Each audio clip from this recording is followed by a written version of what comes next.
Bueno, pues muchas gracias, bienvenidas y bienvenidos a quienes están aquí presencialmente y también a quienes nos acompañan de manera virtual en Facebook y en YouTube del Instituto de Investigaciones Filológicas.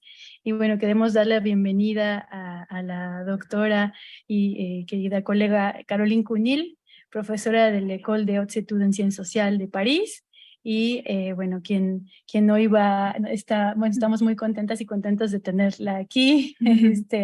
Y bueno, agradecemos también la presencia a Roberto por estar aquí y por abrirnos las puertas también de filológicas. Y bueno, voy a leer una breve semblanza de Caroline Cunil. Espera un momento, aquí está. Sí.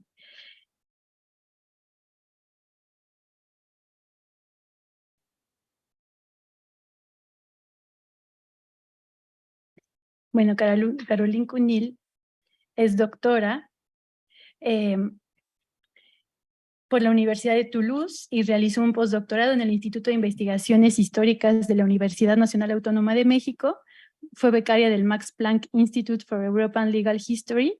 Ha recibido el premio al mejor artículo en la categoría de Historia Política en 2014 y la mención honorífica en la categoría Historia Social en 2020, otorgados por el Comité Mexicano de Ciencias Históricas por los artículos El uso indígena de las probanzas de méritos y servicios en la revista Signos Históricos y Un mosaico de lenguas, los intérpretes de la Audiencia de México en la revista Historia Mexicana. Sus investigaciones se enfocan en el sistema de justicia del Imperio Hispánico y la creación de cargos específicos como los de defensor de indios y de intérprete. Asimismo, ha analizado la circulación y el uso que hicieron los mayas de las instituciones para defender sus intereses.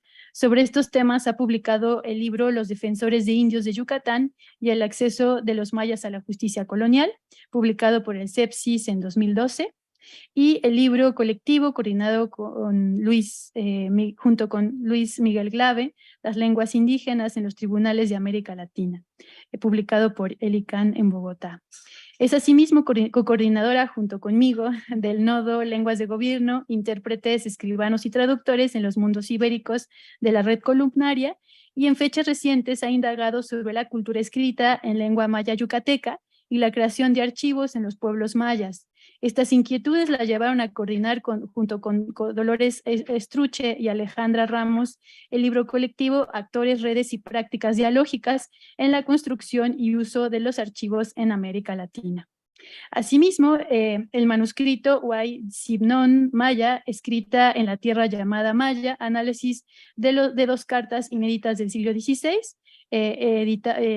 publicado por la colección indomexicana de la UNAM, y está en proceso de publicación este libro, más bien, pero bueno, ya está pronto a salir. También está coordinando junto con Francisco Quijano un nuevo volumen colectivo titulado Gobernar el Orbe Indiano, Personas, Mediaciones, Objetos, siglo XVI y XVII, que se publicará en la colección Silex de Ultramar. Y bueno, hoy nos va a deleitar con una conferencia que se intitula Tres ejes para pensar la comunicación política en el Imperio Hispánico, escritura, copresencia y lenguajes a través del ejemplo de Yucatán en el siglo XVI. Y pues ya sin más preámbulo le damos la palabra a Caroline. Adelante. Sí, bueno, muchísimas gracias, Atzin, por tu generosa presentación. Muchas gracias también al Centro de Estudios Mayas y al Instituto de Investigaciones Históricas por abrirme este espacio para compartir y discutir mis investigaciones recientes. Y también a Atzin nuevamente porque mi presencia aquí se enmarca dentro de un proyecto colectivo que se llama Feilur y por el cual estoy aquí, ¿no? Entonces estoy muy agradecida por todos esos motivos y también por compartir mi trabajo en ese espacio finalmente en el que mi trabajo tiene más sentido que en otros espacios, ¿no? Así que bueno, les voy a hablar de la comunicación política en el Imperio Español y a través de tres ejes, el de la escritura, copresencia y lenguajes, ¿no? Primero voy a explicar brevemente lo que entiendo por comunicación política, porque creo que es necesario. Creo que abarca dos aspectos. Primero, la circulación, pero hubiera tenido que añadir también la producción y la circulación de información entre territorios de la monarquía, con el desafío que representa la distancia. Y la llamo política porque quiero ver también cuál es el impacto político que tiene esa comunicación. Es decir, cuál es el peso de la circulación de la información en la toma de decisión. Esa toma de decisión es una palabra que escogí para reflejar el doble sentido que tenía en ese entonces gobernar y hacer justicia, porque el gobierno y justicia no se pueden disociar, entonces ahí está la idea. Entonces, en ese entonces ya había ahora estamos hablando de comunicación política, pero creo que había una expresión en aquella época para describir esto, era el concepto de entera noticia, que abarcaba esta noción de información y su impacto en la toma de decisión. Y obviamente este tema se ha ido ya desarrollando, esta cuestión, en la historiografía más reciente. No voy a entrar en detalles, pero aquí quería ofrecer unos ejemplos de trabajo sobre esta cuestión de la entera noticia, ¿no? El de Brendeke, Imperio e Información, también el clásico trabajo de Oscar Massin, Gestores de la Justicia, el coordinado por Guillaume Gaudin de la Universidad de Toulouse, La distancia en el gobierno de los imperios ibéricos, y finalmente un trabajo reciente de Adrian Master sobre la circulación de la información, su impacto en la legislación, ¿no? Y analiza cuál es la relación entre la información que llega y la producción de reales cédulas en el imperio, y es un trabajo muy interesante. Iba a incluir también el trabajo de Gibran, Mediaciones Políticas, pero todavía no encontré en internet la portada, así que no pude integrarlo, pero también vendría a colación y decirlo aquí, ponerlo aquí. Y entonces, para la monarquía, ¿qué significaba buscar la entera noticia? Por un lado, era generar y controlar mecanismos adecuados de producción de la información. Es decir, que la monarquía tenía interés en no en quedarse pasiva en la manera en que se producía la información en América, sino en generar mecanismos muy concretos de producción de la información y que fueran adecuados, es decir, que fueran controlados para garantizar cierta diversidad en la fuente de la información que llegaba, ¿no? Y el otro aspecto también muy importante es tratar de garantizar la libre circulación de la información. Y esto también es un tema importante porque vemos que hubo mecanismos muy fuertes de obstaculización a la hora de hacer llegar documentos a la corte o a la hora de dejar pasar a personas que transportaban documentos a la corte. Entonces, estas dos preocupaciones de la corona fueron muy importantes: controlar los mecanismos que permiten producir información y luego garantizar que una vez que esta información esté producida, llegue correctamente a la corte en un tiempo que no sea tampoco demasiado alargado, porque eso también es la cuestión del tiempo en el que se tarda en llegar la noticia, ¿no? Porque de todo esto. Y a la inversa, y cuando hice la presentación no se me ocurrió, pero había que garantizar la misma cosa en el sentido inverso, es decir, que una vez que se producía a raíz de la recepción de este conjunto de informaciones, decisiones, la idea era garantizar que estas decisiones llegaran adecuadamente en tiempos cortos y sobre todo que se llegara a conocer en los territorios para los cuales se destinaba esta. Y entonces lo digo, parece obvio, pero realmente generó problemas porque había problemas, por ejemplo, de quienes tenían interés en esconder la documentación generada para ciertos sectores. Luego voy a entrar en detalles y quedará todo más claro.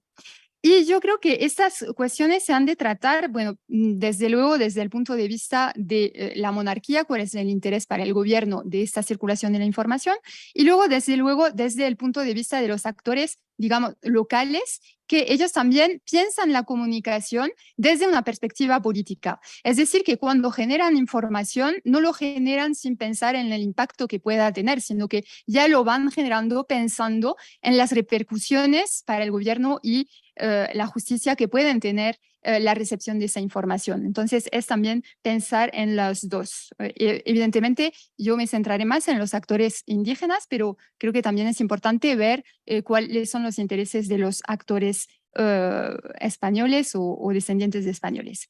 Entonces, para analizar estas cuestiones, propongo 3 ejes que no son exactamente novedosos, sino que digamos que la parte novedosa de esta ponencia, de esta comunicación, yo creo que va a ser más bien el hecho de articular estos 3 ejes y pensar que esos 3 ejes no se pueden entender de forma separada, sino que hay que pensarlos juntos. Y entonces mostrar cómo se pueden articular esos 3 ejes.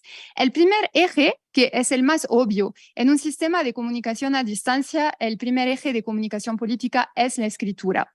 Y más precisamente, la escritura es el término, digamos, genérico, pero los documentos, porque el documento lo entiendo en el hecho de que el documento ya es un mecanismo que condiciona el proceso de producción de la información. Según el tipo de documento, transmito cierto tipo de información. Entonces, por eso digo que el escrito lo relaciono no solamente con el hecho de escribir, sino con el análisis, de los géneros documentales a los que están asociando este proceso de escritura, que no son neutrales, que son realmente ya mecanismo que permite generar y controlar la producción de información. Por ejemplo, no es lo mismo escribir una carta, un gobernador que escribe una carta y realizar una visita de la tierra. Son 2 documentos, pero son 2 mecanismos y el documento también tiene implicaciones sobre la forma en que se produce la información. Y entonces esto es lo que llamaría el eje escrito. Luego, el escrito no circula solo. Entonces, por eso yo creo que hay que relacionar el escrito con los actores. ¿Por qué los actores? Pues los actores, primero, porque hay que identificar quién produce el documento. Entonces, no es lo mismo un gobernador que escribe que unos caciques mayas. Y también, más importante aún, creo, es identificar a quién transporta el documento y quién representa a los actores en la corte. Entonces, esto es fundamental y eso es una cuestión no ya de escritos, aunque está vinculado con el escrito, sino con una cuestión de actores y de personas. Entonces, en ese aspecto, creo que unas figuras fundamentales son las figuras de procuradores, es decir, las personas que tienen poderes para representar a otros actores en la corte. Entonces, los procuradores son esos agentes de la monarquía que circulan de un espacio a otro y que permite que circulen también los documentos escritos, porque muchas veces hemos desconectado el documento escrito del actor quien lo transportó y sin embargo es fundamental identificar a quién fue el actor que transportó el documento, porque el actor no solamente está encargado de transportar el documento, sino que está encargado de representar la voz del documento, porque el documento no deja de ser un escrito y tiene que haber una mediación oral, y eso sí, los actores también los relaciones con la mediación oral, la oralidad, y el ritual también asociado con una persona que se presenta ante otra para presentar algo, especialmente en el Consejo de India, que debía de ser muy ritualizado el proceso para presentar información. Entonces, yo creo que hay que ver esas partes y estudiarlas de forma conjunta, de ser posible. Y los actores distinguir a 2 tipos de procuradores, porque están los procuradores que van de América elegidos para representar, por ejemplo, un cabildo de españoles, un cabildo de indígena, o un cabildo catedralicio, porque funciona mucho a través de estas corporaciones, pero también no hay que olvidar a otros actores, los procuradores que también se llamaban solicitadores en el Consejo de Indias y que eran las personas que cuando realmente no se podía mandar a un procurador, eran las personas vivas, concretas, que recibían los documentos y que tenían como tarea transformar, y por eso luego hablo de lenguaje, porque sintetizan lo que dice la petición, transforma este lenguaje de la petición en un lenguaje más tal vez bueno, primero más resumido, porque a veces es muy largo, ellos hacen el resumen, pero también en un lenguaje jurídico o político de la monarquía, y son actores fundamentales porque si vemos muchos expedientes, si nos fijamos, empiezan por el resumen hecho por el solicitador del Consejo de Indias. Y de hecho, ellos son los actores fijos pero al mismo tiempo que hacen esta transmisión entre el documento que viene de América y la corte y todo el personal que está en el Consejo de Indias. Y entonces estos procuradores o solicitadores del Consejo trabajan precisamente cuando no se puede mandar a un procurador a la corte. Y es interesante porque eso también supone otra cosa, porque detrás del actor está toda la logística de poder financiar un viaje a la corte, de mandar a alguien, de que alguien se sustente durante su estancia a la corte. Entonces, eso supone un gasto y no cualquier comunidad puede sufragar esos gastos, y cuando no se puede, entonces se recurre a los procuradores solicitadores del Consejo. Son figuras muy interesantes porque aunque ellos en teoría no tienen especialización, vemos que muchas veces se especializan en representar a cierto tipo de actor y tejen relaciones muy estables con algunos clientes americanos y van representando, por ejemplo, Sebastián de Santander. Toda la documentación generada por el defensor de indios y las comunidades mayas de Yucatán siempre la tramitó en el Consejo de Indias Sebastián de Santander. Entonces vemos que hay un cierto nivel de especialización. Ellos son los que también guardan los documentos y es algo muy interesante porque, bueno, hoy pensamos en un archivo muy institucionalizado, pero en ese entonces los archivos eran muy fragmentados y conservados por los escribanos, los solicitadores, los mismos actores. Entonces hay que ver también esa parte de escrito, también no lo dije, pero tenía que haberlo dicho, escrito está relacionado con la temática del archivo, porque el escrito no solamente es cuando llega el escrito, se trata, se conserva y en algún caso se vuelve, tengo muchos casos en los que el consejo antes de decidir dice, mándame tal documento porque lo quiero volver a ver, qué decisión se tomó en el pasado. Y entonces de ahí la necesidad de un archivo bien ordenado para ver los antecedentes del caso y poder consultar esos antecedentes antes de tomar una nueva decisión, ¿no? Entonces estos son los tres ejes y quisiera mostrar, se me olvidó el tercero, que son los lenguajes, ¿no? ¿Por qué elegí esta palabra de lenguaje? Porque quise algo un poco amplio que abarque no solamente el discurso, que es cómo se crea un discurso que se piensa que va a ser eficiente a la hora de pedir algo. O sea, cuáles son los argumentos que manejan los actores, qué conocimiento tienen de las teorías políticas en el que se legitima la monarquía, el poder monárquico, cómo se han apropiado este lenguaje político y cómo lo van transformando también. Y luego la otra cuestión es la lengua, porque estamos hablando de peticiones o de escrito que pueden llegar en muchas lenguas diferentes. Una de esas lenguas de comunicación es el maya, es el trabajo que estoy llevando a cabo ahora. Entonces es interesante ver también esta lengua de comunicación política y por eso el nodo se llama lengua de gobierno, porque estamos usando la lengua maya para dirigirse nada menos que al rey y a su consejo. Entonces es algo que es significativo a nivel de lengua, pero también a nivel de lenguaje, porque es una traducción y una interpretación de cuál es el lenguaje político de la monarquía en maya, ¿no? Entonces, por eso escogí esto y también lenguaje en el sentido de un lenguaje simbólico, porque creo que la lengua de comunicación también es un símbolo de lo que se quiere pedir. En este caso, las cartas pedían que la evangelización se hiciera en lengua maya. No es ninguna casualidad que entonces la carta se escriba en maya, porque es un símbolo. No solamente es por la lengua en sí, sino por el símbolo que supone para un actor comunicar en su propia lengua, la lengua autóctona. Es una defensa también de esta lengua, ¿no? Y la oralidad, porque creo que también hay una parte de oralidad que podemos rastrear a través de huellas escritas, obviamente somos historiadores, pero que también a la que tenemos que prestar atención. Son pocas esas huellas, pero creo que hay que prestar atención y ahora lo mostraré con un caso preciso. Entonces, algunas consideraciones sobre el marco teórico legal de esa época. Entonces, les hablé de los procuradores.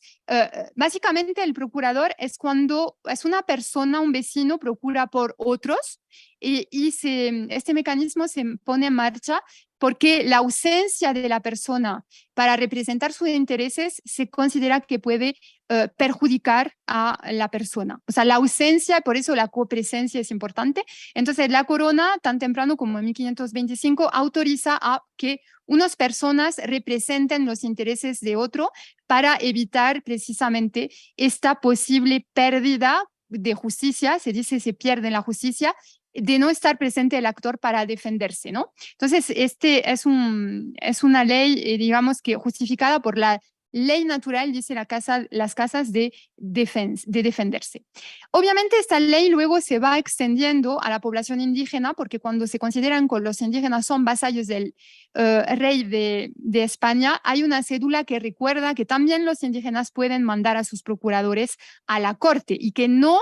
Y es interesante esta cédula porque muestra que había algunos impedimentos para mandarlos a la corte utilizando el pretexto de que la corona prohibió en el marco de la lucha en contra de la esclavitud indígena que haya viajes de indígenas a la corte, porque era una medida protectora para evitar el comercio de esclavos, ¿no?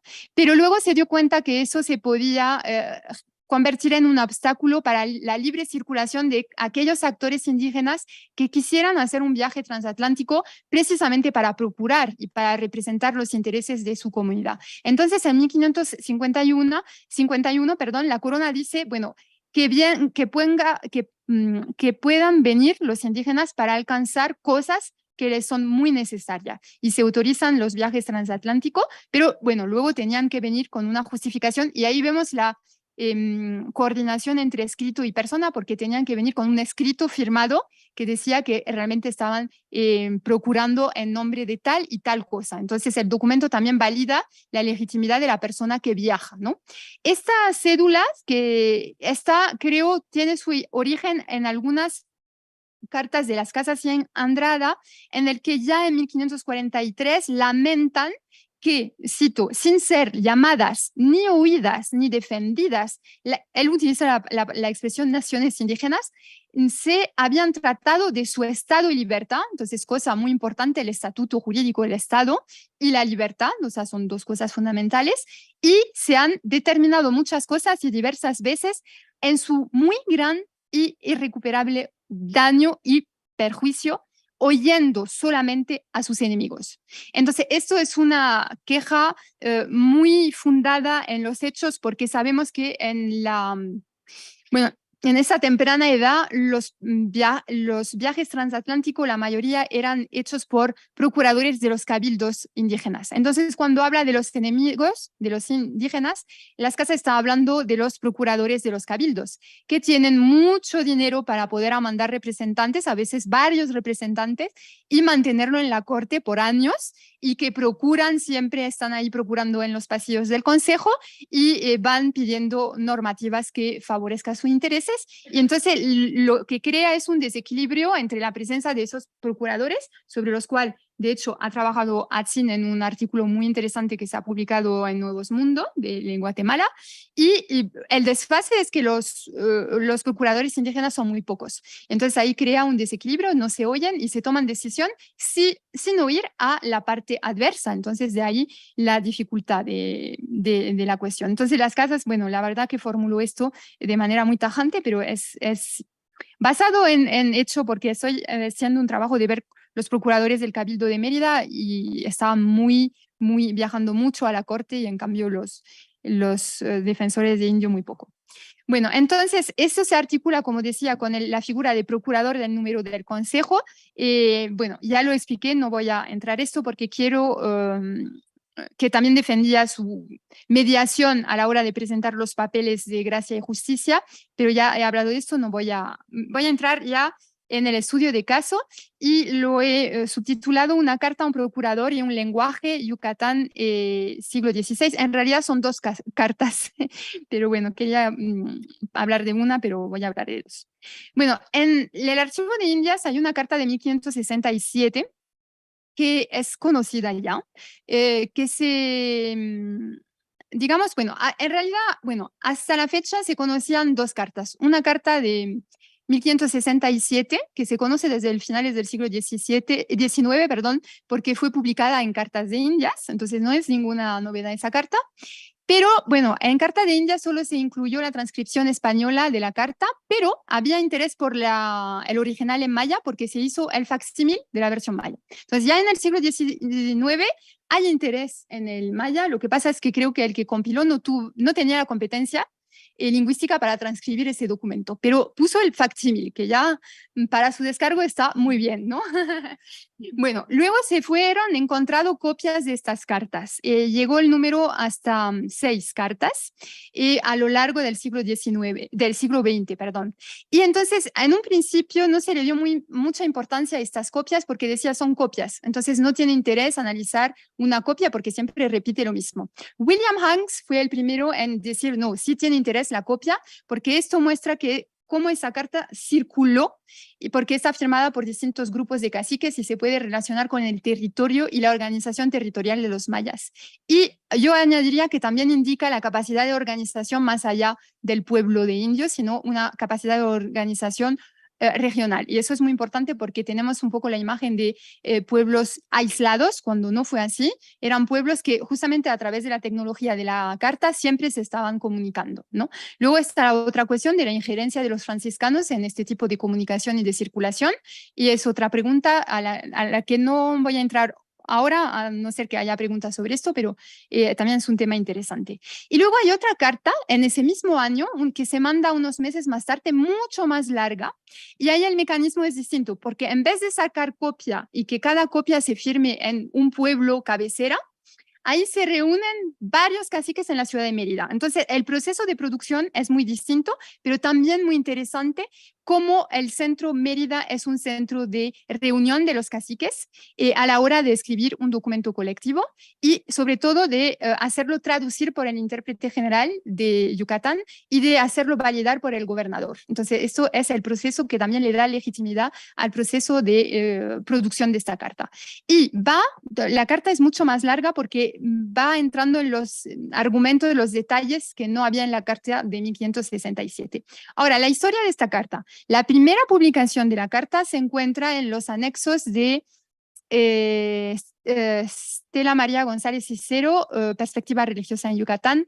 Ella encontró esa carta en el archivo, pero puso en su libro nada más que la versión española, por la misma cuestión de competencias, ¿no? Luego esta carta, William Hanks la conoce y en su libro Converting Words, analizó fragmentos de esta carta, ¿no? Y más recientemente, Zoraida Raimúndez Ares, en una magnífica tesis de maestría, transcribió enteramente esta carta, pero no la analizó porque todo el foco era una tesis de maestría, lo puso en la otra las cartas, la serie de 7 cartas, ¿no? Pero sí la transcribió. Entonces, esto es un poco la historia de cómo se conocen. Es importante también recordar ese proceso y cómo se valoran también a nivel de la historiografía estos documentos en lengua maya, ¿no?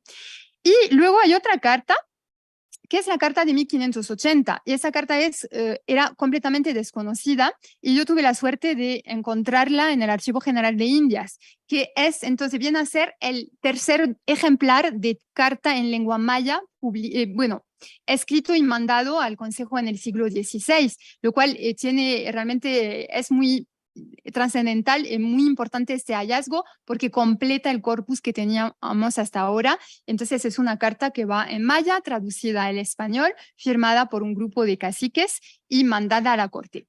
En esas cartas lo que piden los caciques es lo mismo, es que se manden frailes franciscanos que hablan la lengua maya y que la evangelización se haga en lengua maya. Entonces es una defensa de la lengua maya como lengua de evangelización en un momento de amenaza en el que la secularización de la doctrina podía suponer que esos nuevos clérigos seculares no hablaran las lenguas indígenas y las lenguas autóctonas. Entonces, es una manera de defender la lengua a través de esa alianza con los franciscanos, ¿no? Bueno, ahora vamos a ver, voy a analizar estos documentos a través de los 3 ejes para mostrarle hasta qué punto es importante esos 3 ejes para analizar los documentos. El escrito, los actores y los lenguajes. Empiezo con el escrito. Bueno, este es el inicio de la carta de 1567. Está en la columna de la izquierda la versión maya y la versión castellana histórica. No es mi traducción, es la traducción histórica que he compaginado con la versión maya. Bueno, lo que podemos observar es que la capacidad de escribir y la legitimidad de escribir al rey se arraiga en un argumento casi único, es la condición de vasallo. Y vasallo del rey de España, vasallo indígena, a eso volveré más tarde. Entonces, la carta empieza como gente, en el texto, hombres simples, Chambel Winnick, nuevamente atraído, nuevamente, es decir, recientemente atraída. Tumul es recientemente, Chambilón atraído o llevado a conocer Dios nuestro Señor y su majestad, es decir, Nat es entender, Yumilti Dios, Dios, y Ajau Tepale es majestad. Entonces vemos que el argumento central que legitima la capacidad de escribir de los mayas al rey es su condición de vasallos, traído, y además esa condición de vasallo está vista desde una perspectiva histórica. No se dicen vasallos desde siempre. Hay una temporalidad nuevamente traído y el pasivo también dice que este proceso fue un proceso colonial, porque no es que ellos fueran a hacer de sí mismo vasallos, sino que fueron conducidos a ser esos vasallos. Entonces, digamos que la retórica es muy interesante porque se presentan como vasallos, también con vasallos indígenas, porque chambel, simple hombre en el calepino de Motul, chambel también se usa para hablar de la lengua materna. Chambel tan es lengua materna, lengua de la tierra, y también se utiliza esa palabra en ese entonces para distinguir cosas de Castilla y cosas de la tierra. Entonces vemos que también hay esta noción subyacente de un vasallo universal, pero también un vasallo maya, un vasallo indígena. Y eso lo desarrollaré después porque hay toda una retórica de autopresentarse como vasallo indígena, remitiendo a la teoría de la persona miserable que obliga al rey a amparar a los vasallos, personas miserables, de manera más fuerte que a los vasallos, digamos, normales. Entonces, se acumulan distintos estatutos jurídicos. El primer estatuto jurídico es el de vasallo, que es muy general. Luego va el estatuto de, vasallo cristiano, vemos que también hablan de cristianización.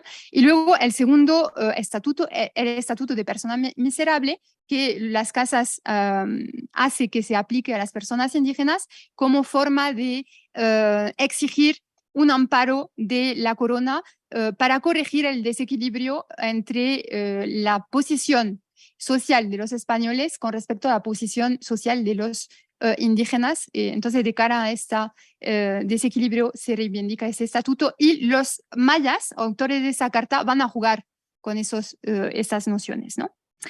Entonces, luego la segunda parte es que se reitera esta noción de vasallo. Entonces, vemos que en la traducción, muy acertadamente, el traductor español pone como leales vasallos. Más literalmente, la carta maya dice, porque muchos nos inclinamos todos debajo de tu pie, debajo de tu mano. Entonces, es una descripción, esta fórmula, Yalan Awok, Yalan Akab, debajo de tu pie, debajo de tu mano. Digamos que aquí hay una forma de expresar la condición de vasallo que está más, digamos, apegado a ciertas tradiciones de paralelismo maya, aunque también se puede hallar digamos, cierta resonancia con la forma en que los españoles en sus cartas al rey van despidiéndose. Siempre al final besamos el pie de su majestad o besamos la mano de su majestad. Entonces ahí vemos cómo hay cómo se van articulando esas dos tradiciones de ritualidad escrita, porque estamos hablando de ritualmente me inclino ante la majestad, que refiere también a la carta como un reflejo de esta presencia y de esta copresencia ante el rey, porque aquí lo que describe es como si estuvieran realmente presentes para presentar la carta ante el rey, tendrían que inclinarse para presentar la carta, como hubiera hecho cualquier vasallo español. Entonces, y esto es lo que el traductor traduce por la noción de leal vasallo. Es el que se inclina, que obedece, pero se inclina para pedir, porque realmente el ser vasallo es la base de la petición, de la escritura de la carta y también de la petición o kotba en maya. Entonces vemos como después de esta presentación e identificación como vasallos, justifica lo más importante, damos noticia. Entonces noticia, ya decía al principio, la noción de entera noticia es fundamental. Y aquí vemos Koltika pat kante, lo siento, mi acento es fatal, pero bueno, manejo más el escrito que el oral. Ta shikin kej a hau. Damos noticia a vuestra majestad. Más literalmente, y por eso puse las definiciones que encontré en el Calepino de Motún, esta frase se podría traducir de la forma siguiente. Sabemos que es nuestro interés contar a tu oreja.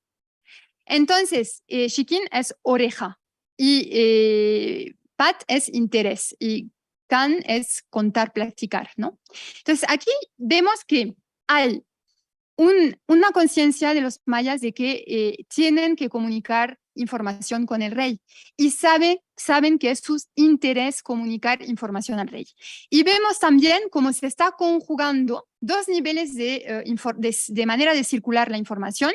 El nivel escrito, pero ellos lo entienden como forma de hablar, porque aquí la palabra central es la oreja, el oído, y es kan, que significa platicar, hablar. Estamos hablando de algo de oralidad. Entonces, saben cómo esta palabra escrita se convierte en palabra oral y por eso decía, no se puede disociar el nivel escrito del nivel oral y presencial, porque luego veremos que además mandan a un representante para que hable a la oreja del rey. Y esto también remite a imaginarios que son imaginarios de la cultura política de la monarquía, porque recuerdo que oidor es el que oye. Hoy decimos juez, pero en ese entonces es oidor. Oidor es oír. Jurisdicción es decir justicia, decir. Y audiencia es un lugar donde se escucha a la persona que pide justicia. Entonces hay este imaginario también de justicia vinculado con la oralidad, que es muy importante. Nosotros estamos en un mundo de papeles, somos historiadores, estamos metidos en los archivos, pero hay que recordar que ese mundo de papel también estaba vinculado con un mundo de la oralidad y que los actores tenían muy claro que esa oralidad interfería en la manera en la que esos documentos se trataban, ¿no? Entonces, eso es una prueba documental muy fehaciente de esta conciencia histórica. Y luego dicen lo siguiente, ¿cómo estamos? Bueno, esto así porque a veces como estudio las dos cartas me confundo las dos. Pero bueno, ese es el segundo ejemplo de cómo empieza la carta de 1580 y es la misma retórica, vasallos que tienen legitimidad para escribir. Entonces empieza de la misma manera. ¿Cómo estamos debajo de tu protección y amparo? Por lo cual, y luego sigue, etcétera, deseoso de tu real servicio. Por esta razón, te escribimos esta carta. Entonces, vasallo y escritura, vasallo y carta. Bueno, cuando leí esta frase, primero leí el documento en español, para decirles la verdad. Y dije, bueno, ¿cómo es protección y amparo? Si amparo es muy hispano, ¿cómo se van a traducir esto en maya, no? Bueno, pues entonces utilizan la palabra chulik, de la que hablé el otro día en mi ponencia también. Chulik es depender de, estar en un vínculo de dependencia con. Y entonces en el Calepino de Motul, este verbo chulik está empleado para referirse a la relación de los fieles con Dios. Los fieles dependen de la misericordia de Dios. Entonces aquí también es interesante la intertextualidad, porque vemos que algunas expresiones que los frailes con ayudantes mayas, porque eso es muy importante tener presente, utilizaron del maya para, digamos, plasmar en esta lengua la relación ideal que tenían que mantener los mayas como fieles con Dios, se vuelven a utilizar en un documento político que ya no es religioso y vemos como ese lenguaje de lo religioso traspasa a la esfera de lo civil. Entonces, esto es un fenómeno muy interesante porque muchas veces nosotros compartimos las cosas, o sea, el lenguaje religioso y el lenguaje político. En realidad esos lenguajes circulan mucho, ¿no? Y eso es un buen ejemplo de circulación de esos lenguajes de la esfera de lo cristiano, diríamos, a la esfera de lo político. Y Chulik representa esta idea. Y entonces, por eso, por esta razón, te escribimos esta carta Jun, que es libro, carta y papel, y tzip, que es escribir, ¿no? Entonces, está justificado. Entonces, esto para hablar del escrito. Ahora voy a hablar de las mediaciones y de los actores mediadores. La carta de 1580 es muy interesante porque se manda con un franciscano, Fray Gaspar González de Nájera, que era lingüista, lengua en el sentido de la época es bilingüe. Nuestra lengua lengua nuestra significa es bilingüe, es decir, que es un actor bilingüe. Y en maya, mayatán, el que habla la lengua maya. Y entonces, muy precisamente, se articula esta mediación con la idea de copresencia que presentaba al inicio como eje para interpretar la mediación política y la comunicación política. Porque dice, Kubenel Tatanesh viene a la presencia de su majestad, porque Tatán es estar enfrente, estar presente, delante de. Y Benel es el desplazamiento. Entonces, vemos como muy bien, ellos tienen conciencia de la copresencia, del impacto de la copresencia en la posibilidad de mediación y en el resultado de la mediación, que no solamente es el escrito, la carta, sino que también está esta presencia. Y vemos que reiteran la palabra kan en el sentido de hablar, de tratar. En la traducción de la época pone a tratar algunas cosas que nos convienen. Parece una traducción casi de la cédula que les mostré de 1558. Se han tratado cosas necesarias de las naciones indígenas sin su presencia. Pues aquí revierte esta situación. Gracias a la procuración, mediación de Fray Gaspar González de Nájera, se trata de las cosas necesarias de los mayas en la corte. La elección de este personaje no es casual. ¿Por qué? Primero, aquí muy bien lo definen, lengua nuestra, es decir, que él puede interpretar la carta, puede dar a conocer, le da este bilingüismo una legitimidad de cara a los mayas, pero también de cara a la corona. Y además es más. Él es mediador, pero no solamente de los caciques mayas, es mediador, lleva también una carta del gobernador de Yucatán, lleva una carta de otro cacique maya, Gaspar Antonio Chu, no una carta, una probanza de méritos, y lleva también una procuración en nombre de los franciscanos. Entonces, él encarna, eso lo desarrollé en un artículo para el libro de Gibran, justamente, encarna una alianza local. Y esto lo que me lleva a pensar es que la comunicación política es eficiente también cuando refleja un consenso local. Es decir, que los actores tratan de mostrar a la corona que hay un consenso local para alguna cosa que piden y ese consenso, la expresión de ese consenso permite, digamos, ser escuchados más atentamente y recibir respuestas más frecuentemente positiva. Entonces, esta noción de consenso es muy importante y la persona encarna ese consenso porque está llevando documentos de varios actores, lo que significa que esos actores están de acuerdo para mandarlo y para que lleve esos documentos hasta la corte. Entonces, esto sería, y luego al final reiteran esta idea de copresencia y dice, enviamos su majestad muchos padres, porque es lo que piden, con el padre Fray Gaspar González de Nájera, porque a eso va, a estas partes longínquas. Eso lo busqué en el diccionario, esta palabra no la conocía, es muy antigua, a tu presencia. Entonces, reiteran la idea de presencia ahora con la palabra maya yicnal, que estar con alguien, y la idea también de distancia que manejan muy bien los actores mayas de estos vasallos indígenas necesitados de amparo y además vasallos lejanos, entonces necesitan más amparo. Entonces hay una retórica del imperio que controlan magníficamente bien y que plasman además muy bien en su lengua. Entonces el lenguaje, y con eso voy a concluir porque luego quiero también dejar espacio a las preguntas. Lenguas y lenguajes, ¿no? Bueno, primero lenguas. Es una reivindicación del uso de la lengua maya, primero en la comunicación política, de forma implícita, porque lo que se hace es escribir en lengua maya. Luego en la evangelización, porque es el objeto mismo de la petición. Entonces hay esta reivindicación.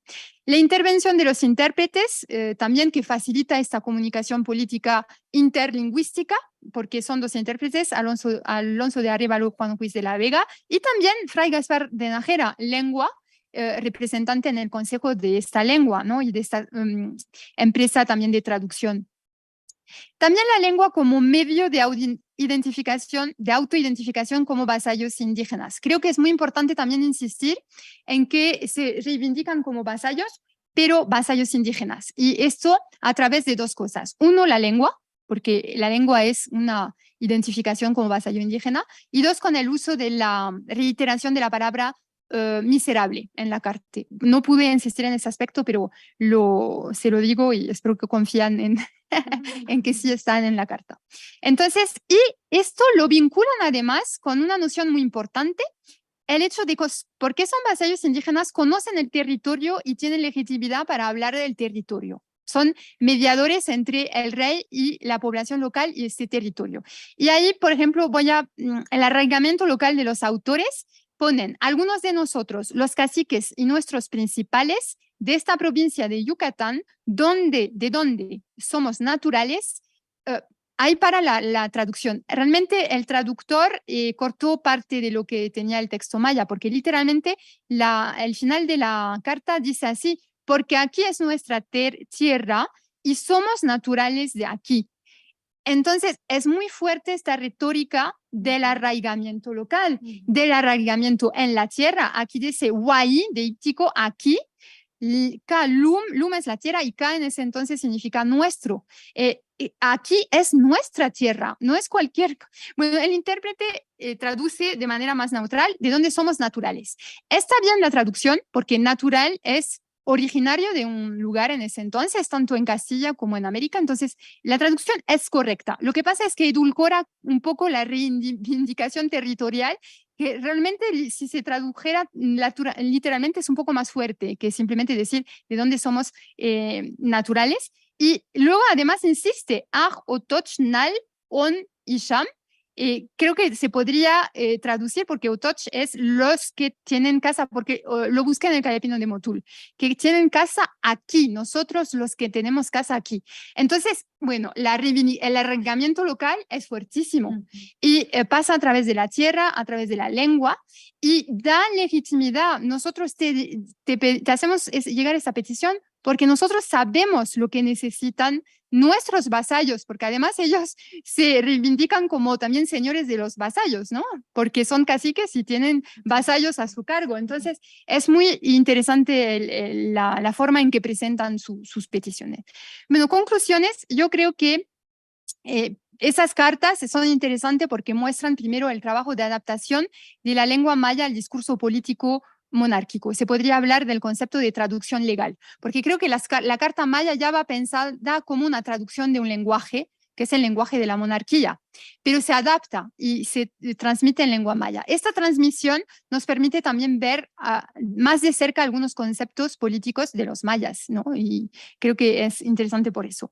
Luego muestra también otra cosa, el conocimiento de los argumentos legales susceptibles de ser escuchados, oídos, el argumento de la distancia, el argumento de la persona miserable, la importancia de las mediaciones, de la copresencia. Entonces, vemos que los mayas estaban muy enterados de todas esas cuestiones de lenguaje político y lo conocía muy bien y lo manejaba muy bien y era una forma de pensar que iban a ser más escuchados. Ahora he leído un libro muy interesante de un colega de Yucatán, Rodrigo Llanes, que habla de los derechos del pueblo maya y dice cómo esta cuestión de derechos del pueblo maya es un lenguaje que se está ahora empezando a utilizar como forma de hacer llegar, de ser escuchado, porque es un lenguaje que ahora es más susceptible de ser. Entonces vemos que hay una historicidad de la forma en la que usamos un lenguaje y un lenguaje político, ¿no?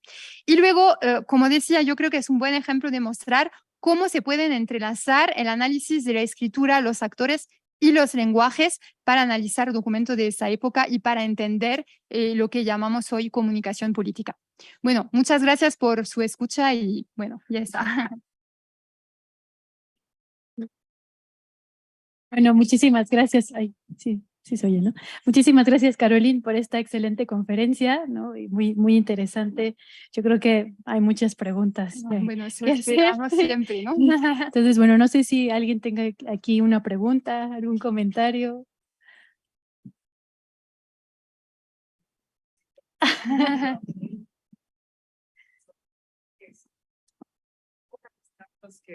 Que se han localizado, ¿no? Son 2 y Sí. con varias copias, ¿no? Sí.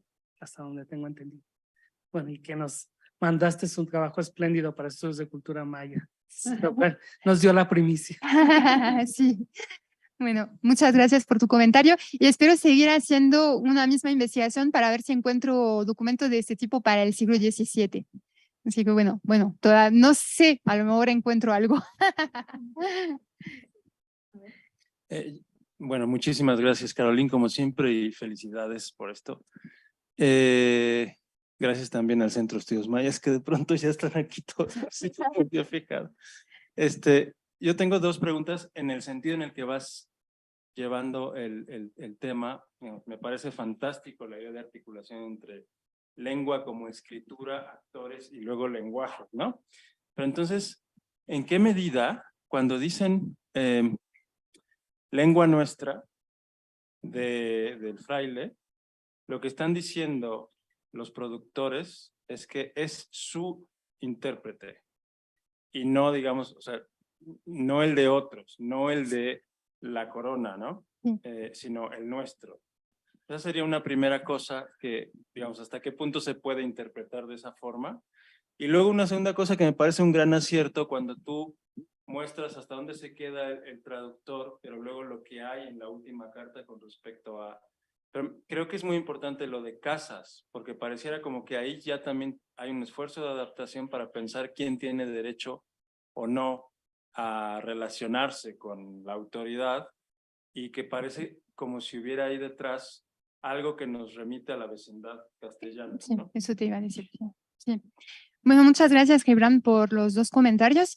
Bueno, en realidad lo de lengua nuestra es la traducción que pone el posesivo en este caso en la traducción, pero en el original no está nuestra.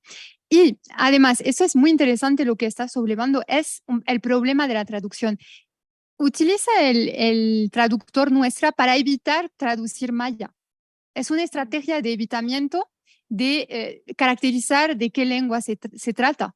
Entonces, en el original pone Mayatán, dice maya, la lengua de los mayas, de la tierra maya. Bueno, mi interpretación es que maya es para designar el territorio. De hecho, de eso va en el artículo para estudios mayas. Y entonces, en la traducción, como quiere evitar, no sé por qué, si es por cuestiones políticas o simplemente porque el receptor no se supone que conozca la diversidad lingüística de todo el imperio y no sepa qué es la lengua maya, en vez de traducir el que habla la lengua maya, traduce lengua nuestra, porque este nuestro permite referirse a la lengua local sin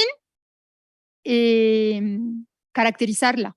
Entonces, es muy interesante. Luego, el nuestro, efectivamente, el posesivo está muy reiterado en la versión maya, y en eso tienes razón. Entonces, porque en parte dice nuestra lengua, nuestra tierra, son los dos ejes centrales. Entonces, hay realmente, y este nuestro, ¿a qué se opone? A tú, el rey. Y entonces, ahí vemos esta dialéctica entre el nuestro y el tuyo. Nosotros somos nuestro, eso es nuestro, pero debajo de tu amparo y protección o de la noción de obedecimiento, pero eso no es, digamos, directamente tuyo, ¿no? Entonces, el nuestro está muy reiterado. Luego, la segunda pregunta, sí, efectivamente, está muy relacionado con, creo que la noción hispana de vecindad, ¿no? Y por eso yo creo que, como dije también en el prólogo del libro que está en proceso de publicación sobre estas cartas, las traducciones nunca son definitivas. Entonces, ahora que estoy volviendo a yo revisar mis traducciones, ahora, por ejemplo, en vez de decir somos naturales de aquí también, podría somos vecinos. Y ahí respetaría más el lenguaje de la monarquía, tal vez, con esa traducción.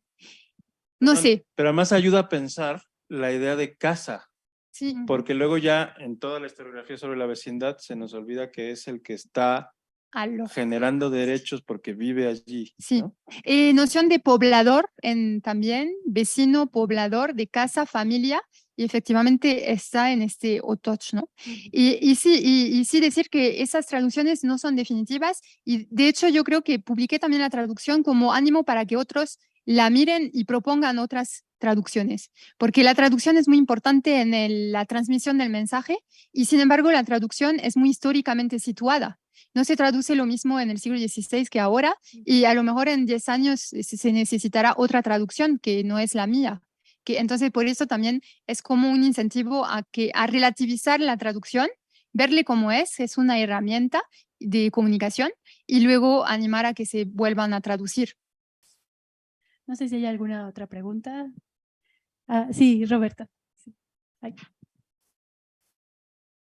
a través de esta carta me llama muchísimo la atención la capacidad que tienen los mayas yucatecos, los mayas de Yucatán, de adaptarse a esta nueva realidad. O sea, están buscando todos esos mecanismos de defensa, y el de esto de vecindad, de casa, también nos indica que son gente de conocimiento, ¿no? Son gente de la élite maya que están ahí representando a todo el territorio. Sí, esto también se puede ver con quién firma y quién no firma, porque no hice aquí, no presenté quiénes son los firmantes. Y entre los firmantes había maya ladinos, bilingües. Entonces, el hecho de escribir en maya es una decisión política porque sabían el castellano. Entonces, son una élite. Y además son, habría que ver también lo que todo está detrás, lo que permite llegar a este punto de conocimiento de las instituciones, del lenguaje, de cómo se va generando este conocimiento, ¿no? Y una de mis intuiciones es que, por ejemplo, el calepino de Motul a lo mejor circuló mucho en su forma manuscrita. De hecho, que la primera es que el calepino de Motul no se tiene que ver como únicamente el resultado de un trabajo de los franciscanos, sino más bien de un trabajo colectivo en el que intervinieron los mayas. Bueno, Gaspar Antonio Chi es conocido, pero a lo mejor más, ¿no? Y luego sí hubo circulación manuscrito de su texto, porque sí veo mucha intertextualidad. Entonces es interesante esos instrumentos, ¿no? También para traducir un lenguaje a otro, ¿no? Sí. Sí, no sé si hay alguna más aquí en sala. Sí, Mari. Pues también, gracias.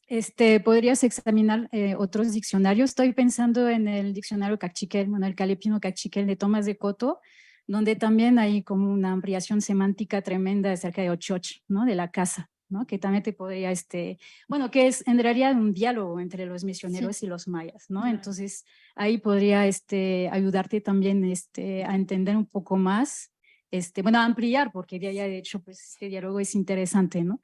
Y a mí me llamó mucho la atención lo que decías acerca de este lenguaje justamente religioso, ¿no? Que traspasa el ámbito político. Y yo me preguntaba mucho, bueno, pues he leído la obra de William Hanks, ¿no? Del Maya reducido, lo que él llama Maya reducido, y cómo, y sí, justamente había influenciado otros ámbitos, ¿no? De la sociedad, digamos, de la época. Y no sé si hayas encontrado otros ejemplos, bueno, nos diste uno, ¿no? Sobre justamente este lenguaje religioso que se plasma, ¿no? En otros ámbitos administrativos y también de índole civil, ¿no? Sí. Sí, muchas gracias, Mari, por la sugerencia. De hecho, eso, comparar con otros diccionarios, me gustaría hacerlo, ¿no? Y de casualidad encontré, por ejemplo, en náhuatl, una metáfora, estar debajo del árbol o a la sombra de un gobernante significa metafóricamente estar protegido, que vendría a ser como una metáfora del amparo. Entonces, no sé si esos conceptos y eso se podría comparar a través de otros ejemplos de otros diccionarios. Entonces, sí.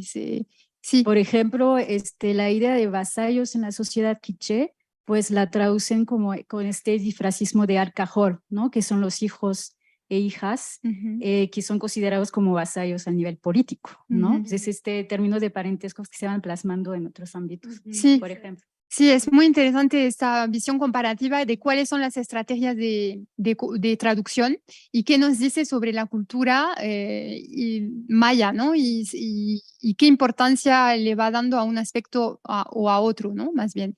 Y también porque la definición de la traducción de vasallo va cambiando en el tiempo, porque en la carta de 1580 encuentro otra traducción. Entonces también cómo va cambiando este vocabulario, no es como necesariamente muy fijo, ¿no? Y luego sobre la conexión entre lo político y lo religioso, también lo encuentro mucho, pero está muy apegado a la mentalidad de la época, porque realmente usan, el paralelismo siempre está en paralelo, la relación con Dios, es decir, la gracia, bueno, la misericordia divina, que se tiene que reflejar su reflejo en el rey, y el rey es la gracia real. Entonces, ahí hay una estrategia, digamos, en la argumentación de que el rey tiene que emular la misericordia divina, y entonces hay esta idea de que el rey tiene que ser como a la imagen de Dios. Si Dios es misericordioso, también el rey ha de serlo. Y entonces ahí también se plasma en el uso de la palabra yum, como Señor, Dios, Señor de vasallo y Dios, y esta noción, ¿no? Entonces es como muy interesante y también es un reflejo de esta mentalidad de la época en el que ellos no distinguía tanto lo religioso de lo político, porque era muy de la mano, porque lo político estaba legitimado también por el discurso religioso, ¿no? Sí. Sí, muchas gracias. Entonces, ella otra pregunta. Y sí, bueno, si no voy a dar una yo. Bueno, me ha gustado mucho la conferencia, como siempre. Escucharte es muy, pero a mí me estimula mucho también a reflexionar sobre los propios trabajos que hago. Y bueno, me pareció excelente también en tu conferencia ver estas escalas de la comunicación política, ¿no? Que lo has ilustrado bastante bien, ¿no? Desde cómo se organizan los caciques para generar la carta, luego cómo se organizan para mandar al procurador, al franciscano, y luego cómo llega a la corte. Bueno, que creo que ahí queda en suspenso No dije la resolución. la primera parte. Y bueno, ya veremos qué pasa con tus siguientes investigaciones. Entonces eso me gusta mucho. Y ahora, como hablando de bueno, ya hemos hablado de las palabras, ¿no? Que tú pudiste traducir, que se encuentran, ¿no? Cómo las traducen del maya al español, al castellano. Y ahora me gustaría, bueno, conocer, bueno, o que nos dijeras algunas palabras que a lo mejor no fueron exactamente, no las pudieron traducir totalmente o cambiaron, ¿no? El significado, ¿no? Que hayas encontrado en estas cartas. Sí, bueno, muchísimas gracias, Atsin, por este comentario. La verdad que el análisis de las palabras siempre es muy resbaladizo, no sé si se dice así. Es complicado porque las palabras creo que reflejan, bueno, por su etimología ya van reflejando algo histórico, porque la etimología de una palabra remite a históricamente cómo se construyó esta palabra. Entonces, esto nos da un ángulo para entrar a lo mejor a la historia a través de la semántica de un concepto, ¿no? Si, por ejemplo, les digo oidor, oír, bueno, entonces la justicia está asociada con el hecho de escuchar. Este trabajo se puede hacer con la lengua maya, pero ¿hasta dónde llegamos? Esto nos lleva hasta dónde? Nos lleva a un pasado prehispánico que siempre tenemos esta preocupación por cuáles son las continuidades y cambio con respecto al pasado prehispánico o no. Entonces es como, creo que sendas que se abren de discusión e interpretación de las palabras. Y para mí que el intérprete cuando hizo su traducción creo que la hizo de manera honesta, en el sentido en que para la época reflejaba bien el mensaje que querían transmitir los mayas al rey y también reflejaba bien lo que el rey podía entender de lo que los mayas querían decirles, ¿no? Entonces la traducción aquí es un ejercicio de romper también la distancia cultural entre dos lenguas y de eso se trata, porque la traducción se piensa siempre para un público, en cualquier momento, ¿no? León Portilla, hay un interesante trabajo de Gertrudis Payas que analiza las traducciones de León Portilla y dice, es que León Portilla tenía un horizonte, su traducción también es la demostración de un argumento suyo que quería relacionar la cultura mesoamericana con la cultura clásica. Entonces, en sus traducciones hay mucha referencia a lo clásico, porque también es un mensaje metalingüístico que a través de la palabra también vas transmitiendo. Entonces, todo eso hace que cualquier traducción es una traición. Entonces, la mía también es una traducción, pero fiel, en el sentido de honesta, que hice lo mejor para traducir fielmente, pero tendrá sus límites, ¿no? Porque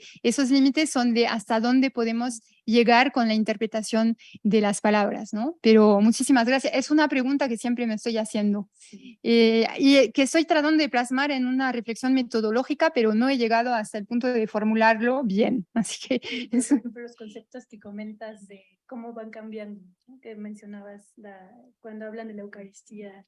sí. Y sí. que hacen todo traducción. Sí. Del maya al castellano.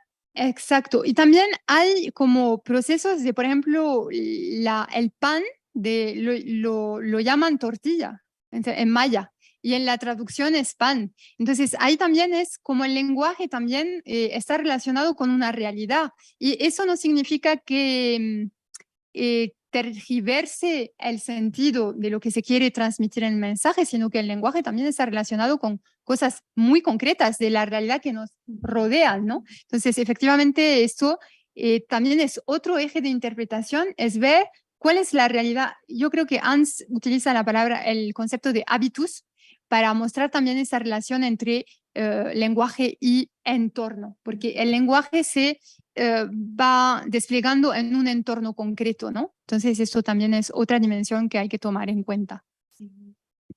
Sí. No sé si alguien más tenga alguna otra. Sí. Ay, ahorita.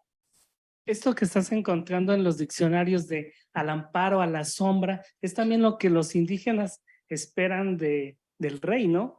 Que ellos están viendo en las imágenes que ellos tienen de sus reyes prehispánicos, ¿no? Que esperen que sean los proveedores, que siempre los vemos en la época prehispánica encima de la montaña sagrada, que son los que los proveen de todas las riquezas minerales y animales, ¿no? Sí. Sí, este lazo con el pasado prehispánico no pude desarrollarlo bien debido a mi falta a lo mejor de profundización en esta cultura política prehispánica, ¿no?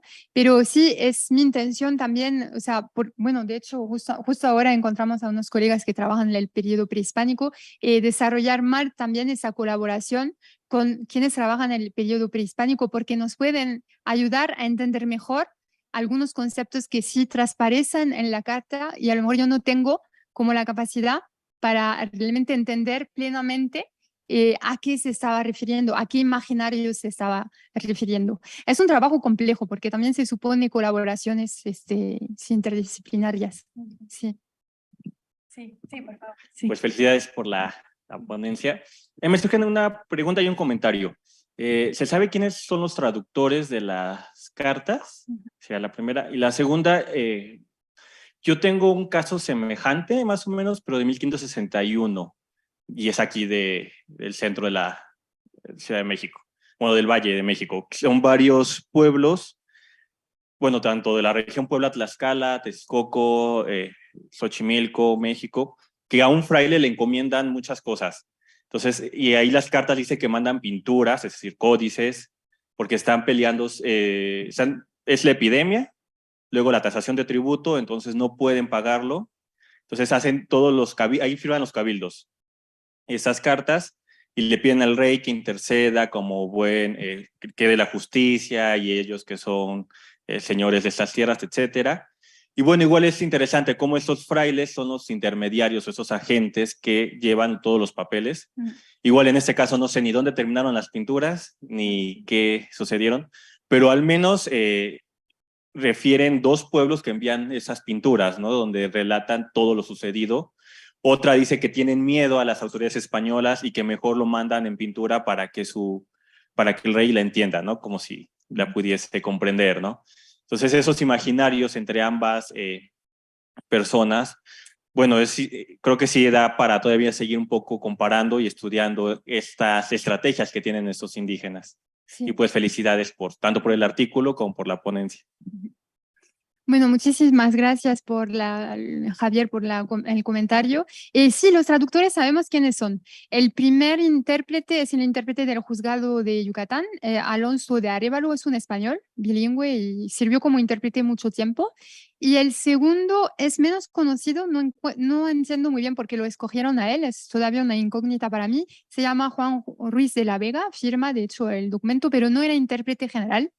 En ese entonces era Gaspar Antonio Chi, el intérprete general, y no sé por qué han elegido esta estrategia de trabajar con este intérprete. Entonces esto es un punto que a lo mejor, bueno, espero encontrar elementos pero de momento no he encontrado elemento para justificar ese uso de un intérprete independiente, ¿no? La otra cosa es que ese intérprete estaba con él cuando tradujo, porque la traducción está en la misma hoja y se entrelazan la versión maya. Eso nos habla también del proceso de traducción, es interesante. Y luego, pues sí, la comparación. A mí me encantaría también hacer trabajos comparativos para ver si hubo otras peticiones de pueblos. Estás hablando de un caso de tasación, que es muy interesante, pero si hubo otras peticiones para defender el uso de las lenguas autóctonas en la evangelización en ese periodo. Entonces, sí, me encantaría a ver si colegas han encontrado este tipo de peticiones para ver, porque luego dio lugar a una cédula muy importante, que es la cédula que ordena que todos los curas de doctrina hablen las lenguas indígenas. Entonces, hay que ver si es una petición aislada o si es una petición que realmente se va formulando desde distintos espacios de la monarquía. Entonces, y también comparar esos procesos de construcción de la información, cómo se reúnen varios pueblos, estrategias, qué intermediario escogen, por qué y qué impacto tiene luego en las decisiones. Muy bien, muchas gracias. Sí, no sé si alguien más tenga alguna pregunta, algún comentario. Pues bueno, ¿no? ¿Todo bien? Sí. ¿No? No, bueno, y ahí está también, a lo mejor les puede servir el texto de Margarita Menegus. Sí, también. Que habla justo, bueno, no sé si ya lo conocen. Margarita Menegus, que tiene incluso habla justo en la misma época en las cartas que mandan desde el centro de México. Sí, sí. Y, sí. Yo quisiera leer ese texto para sí, ver la comparación. Sí. Sí. Sí, es de 1570 lo de ella. Sí, creo. 70, 80, sí. Con las cartas, ¿no? Sí, perfecto. Sí, y pues bueno, no sé si alguien más tenga alguna otra cuestión, ¿no?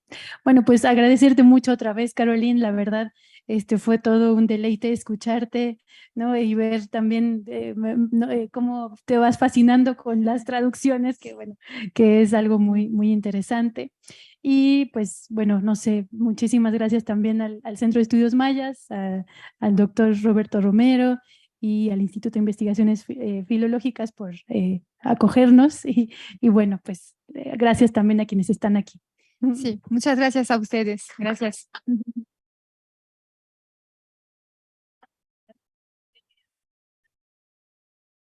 Bueno, perfecto.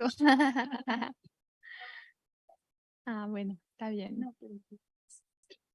Sí, estoy contenta, la verdad que no había pensado que iba a ser tan dinámico en las preguntas y todo.